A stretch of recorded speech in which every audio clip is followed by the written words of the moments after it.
Monsieur le ministre, les manifestants pacifiques contre le projet autoroutier A69, qui occupe légalement les zones protégées, sont privés d'approvisionnement en eau et en nourriture. C'est une violation flagrante des droits fondamentaux tels qu'énoncés à l'article 25 de la Déclaration universelle des droits de l'homme, qui dispose que toute personne a droit à un niveau de vie suffisant pour assurer sa santé, son bien-être et notamment pour l'alimentation. Malgré les alertes très récentes du rapporteur des Nations Unies, Michel Forst, sur la tendance à la hausse de la répression et de la criminalisation des défenseurs de l'environnement en France, pour la 69, vous persistez et soumettez forces de l'ordre et corps préfectoral à une politique de tension permanente jusqu'à enfreindre la loi. Car en effet, par un courrier daté du 27 février, j'ai demandé au préfet du Tarn, en ma qualité de rapporteur de la commission d'enquête sur les conditions juridiques et financières du contrat de concession de l'A69, la communication du rapport qui justifie la modification des dates de défrichement et de déboisement du bois de la Crémade, sans attendre le 1er septembre, comme le prévoit le droit, l'arrêté d'autorisation environnementale. Cette demande appelle une réponse obligatoire dans un délai raisonnable. Elle est restée sans réponse, malgré une relance le 13 mars. Aujourd'hui, Monsieur le ministre, vous êtes en infraction. L'approvisionnement alimentaire des écureuils s'impose à vous. Et l'article 6 de l'ordonnance du 17 novembre 1958 sur le fonctionnement des assemblées parlementaires vous oblige à communiquer ce rapport.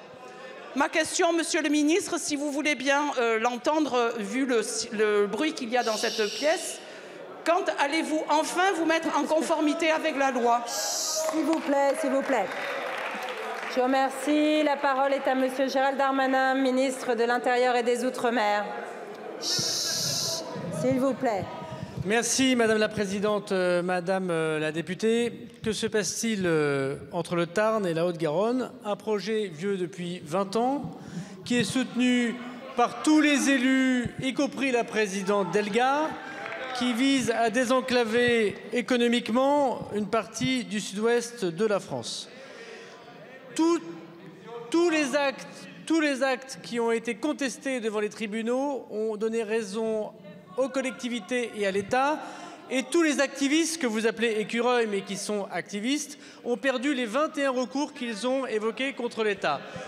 Donc, pardon d'évoquer que la police et la gendarmerie, en l'occurrence le préfet de la République et les gendarmes, appliquent non pas un projet s'il est pour ou contre ce projet, mais les décisions de justice voulues par l'État de droit de la République. Il y a donc des personnes qui, individuellement, pensent que leurs décisions individuelles l'emportent sur l'état de droit, sur le vote des délibérations des collectivités locales, sur l'état des lois votées par ce Parlement. J'espère que vous ne soutenez évidemment pas ces activistes de ce point de vue.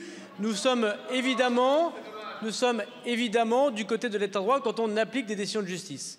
Ces personnes qui sont sur les arbres, certaines ont été évacués, ils se mettent en danger eux-mêmes. Évidemment, nous leur livrons de l'eau, bien évidemment. La difficulté, Madame la députée, c'est qu'il faut qu'ils descendent de ces arbres parce qu'il faut qu'ils appliquent les décisions de justice. Et moi, j'attendais d'une députée d'un groupe républicain qu'ils soutiennent le préfet, les gendarmes, les élus locaux et les décisions de justice, plutôt que de tenir des discours un peu démagogiques.